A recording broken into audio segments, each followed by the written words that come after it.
Welcome back, traveler. I see that gleam in your eye.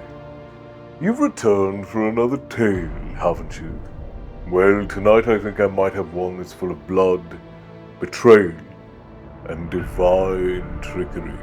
It is the story of Crom Cruach, an old god, and a brutal one at that. They called him Crom the Crooked, but make no mistake, the crooked didn't refer to his shape, but supposedly in the way he twisted the hearts of his followers. So grab yourself a mug, settle in, and let's talk about a time when the gods were very much present, and not the kindly sort you'd pray to for a good harvest.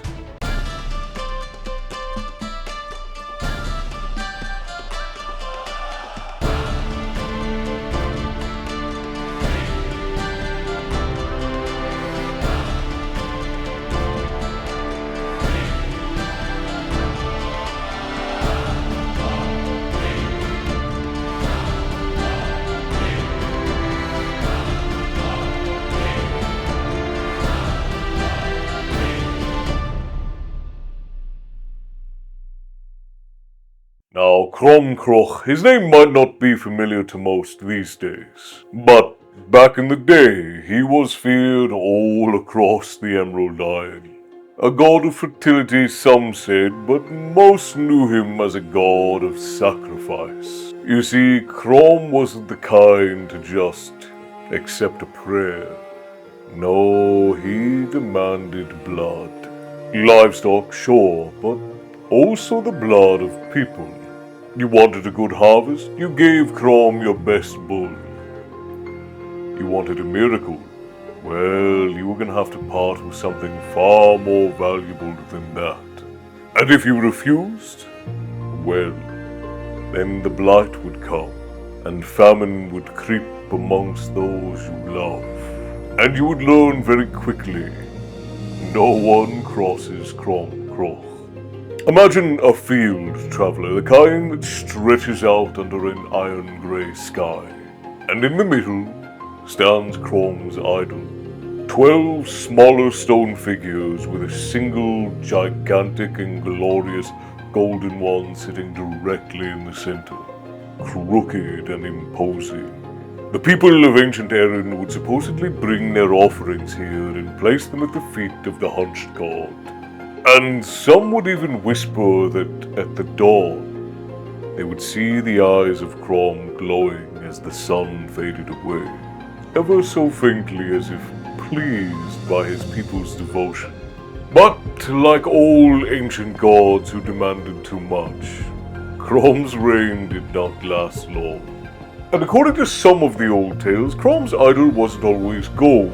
It was originally one of the great standing stones, and it was weathered and cracked because it stood from ancient times. And it wasn't until a particularly desperate high king who feared Crom's wrath gilded the idol with gold, and that was real terror began from Crom. The golden idol glinted in the sun, reminding the people of what their lives were worth under the eyes of Crom Cruach, a mere shine to appease the god's endless hunger. And then we have the entrance of St. Patrick, the man who's often remembered for chasing all of the snakes out of Ireland. Except there were never any snakes in Ireland. And it especially was not snakes that he was dealing with when he supposedly came face to face with Crom Cruach himself. Patrick had heard of Crom's altar and the sacrifices that it demanded, and he knew he couldn't allow it to stand. And this is where the story gets particularly interesting. He wasn't just going up against a statue. In the time, he went up against the god himself, one who was said to thrive on fear and submission. And let me tell you, Crom didn't take kindly to challengers, but he did revel in them. You see, Patrick arrived in the field of Machslet, the plain of prostrations they called it, a reference to how people would bow to Crom's idol. But Patrick, it was said, did not bow. Instead, he raised his crozier. His glowing staff was said to cut through the gloom of the day, and he struck the ground before Crom's idol. And then, crack, the gold crumbled away, and the 12 smaller stones were said to fall like children's toys. It was even said that Crom let out a terrible wail, a sound like the howling of 1,000 lost souls, before falling silent forever. Now, some lesser-known versions of this story suggest that Patrick was not alone when he challenged Crom. He had a band of warriors with him, men who had pledged to keep him safe from the wrath of Crom, and even more importantly, safe from those who still followed Crom. When the idol fell, a dark mist rose from the earth and began swirling around the warriors. Now they claimed that they heard whispers, Crom's final curses promising that his power would never disappear completely. Many believe this to be a lie for those who would be foolish enough to still seek out his ancient power. Now you might think that this is where it ends. The idol is shattered and the people are free. And Patrick stood victorious. But nothing is ever so simple, is it? There was a power vacuum left behind when Crom disappeared, and the people had grown used to sacrificing to receive their blessings. And when Crom was gone and the fields didn't yield as they had hoped, some started whispering that maybe, just maybe, the way of Crom had been the correct way. Maybe the land needed blood, the devotion in order to prosper. And so, from time to time, there would be those who tried to raise Crom again. Secret rites, midnight gatherings, that sort of thing. People do strange things when they are desperate. But Crom never rose again, as far as we know. Whatever power he had left, it was buried deep beneath marshland. And Patrick? Well, he moved on to his next challenge, leaving behind a people who had to learn how to live without the fear of a god breathing down their neck. But fears like that, they don't just vanish, they do tend to linger. Like those shadows that creep on behind you, just tempting you to look backwards. One eerie account of an old manuscript tells of a farmer, years after Patrick had moved on, who claimed to see Crom's idol reappear in the dead of night. And it wasn't golden anymore, it was just its silhouette against the moonlit sky. The farmer claimed to have heard whispers urging him to bring offerings to the old stone. And whether he did or not, no one knows, but it was also said that a short time afterwards his fields began to wither, and that his family soon left the plains for good. And there are some who say that the spirit of Crom still watches and waits, waiting for a time when he can reclaim his power. Sort of like a ancient Celtic Voldemort. Or Sauron, or Melkor. Really any of the classical villains. But Crom wasn't always this great and terrible monster. There are a couple other versions of the story. In one version of the tale, he was a great and mighty chieftain, and don't get me wrong, he was also quite brutal and demanded blood in more ways than many would find socially proper. Though in that time it was probably very proper. And this man was known as Crom Cruach. And this version of Crom, he was not one to negotiate. Either you followed him or you found your head at your feet. And there are stories that St. Patrick himself also drove this Crom out of Ireland. Another one of the many snakes he supposedly expelled.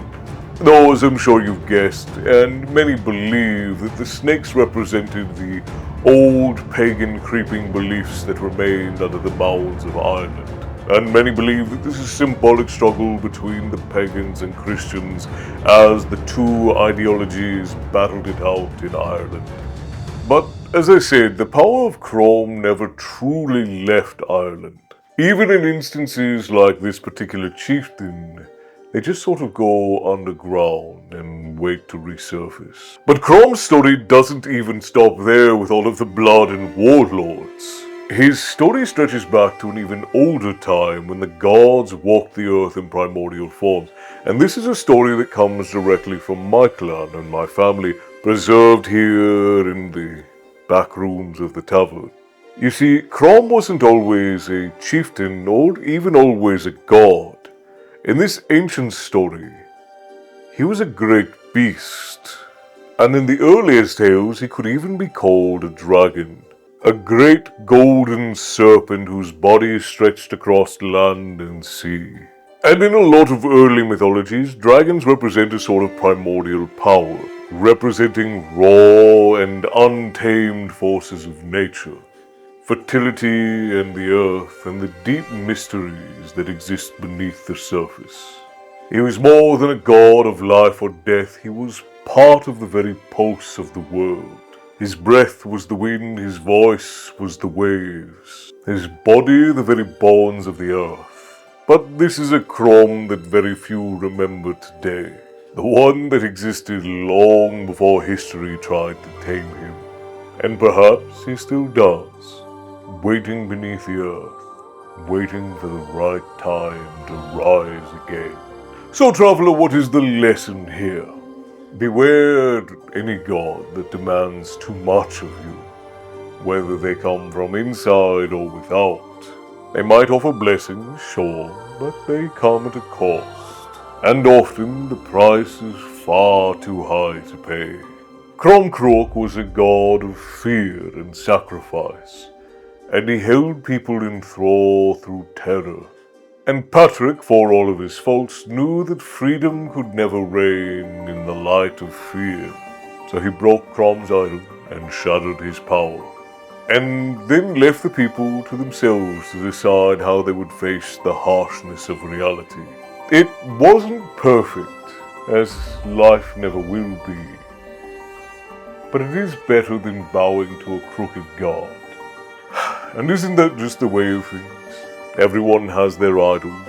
Some may be worth keeping, but most probably deserve a good smashing. So until next time, stay bloodthirsty, and bear this story as a lantern as you leave the tavern. And remember, the shadows only have power if you fear. I'll see you next time, traveler.